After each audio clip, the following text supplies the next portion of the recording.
Nakabuo na nga po mga idol ang Phoenix Suns ng mas maganda, mas malakas na lineup ngayong off-season matapos silang makakuha ng mga magagaling na scorer sa trade market at free agency katulad ni na Miles Bridges at Luke Kennard. Kaya siguradong matutulungan ito ang kanilang star player na sina Jalen Green at Devin Booker. Inaasahan na makakapag-compete sila ng mas maayos sa Western Conference at makakaakyat sa standings ng West.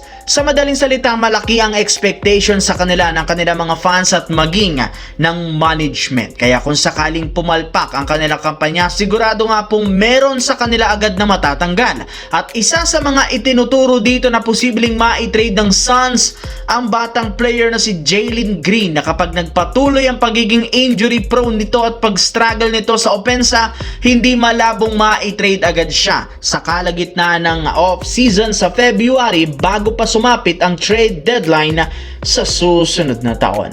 Samantala, nanahimik kang muli ang Los Angeles Lakers papasok sa pangatlong linggo. Halos wala silang ginawa na hindi rin naman nakakagulat since as of today, kompleto na rin naman ang kanilang 15-man lineup na ipangsasabak next season. Though may ilang move pa silang gagawin na wala rin naman itong malaking impact o magagawa sa lineup lalo pat kulang na nga sila sa cap space para makakuha ng malaking pangalan.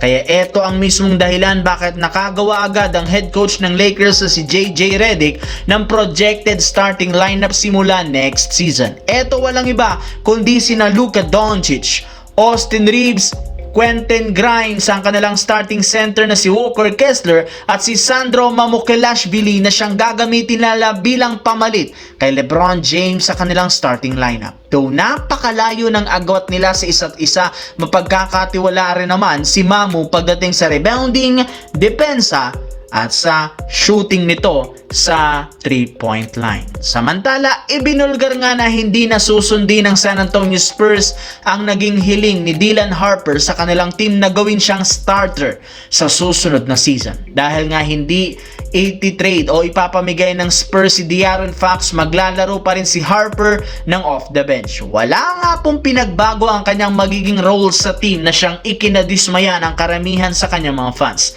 Isang malaking pagkakamali nga daw na panatilihin at limitahan si Harper sa bench dahil sayang lamang ang talento nito. Kung sakali man nga pong inilagay siya sa starting lineup, marahil mas magiging madali para sa kanya na mag-improve ng galaw at mas lalaki ang impact nito at magiging tulong niya kay Victor Wembanyama. Magiging isa na sana itong superstar. Ngunit dahil nga limitado siya o nililimitahan siya ng Spurs, mahihirapan pa rin si Harper na ilabas ang kanyang tunay na potensyal. Though sa kabila ng mga reklamo ng mga fans, malugod nga nitong tinanggap ng kampo ni Dylan Harper ang ibinigay sa kanya na role ng Spurs at sisikapin pa rin niya magkaroon dito ng malaking impact sa kabila ng pagkakaroon ng limitadong minuto.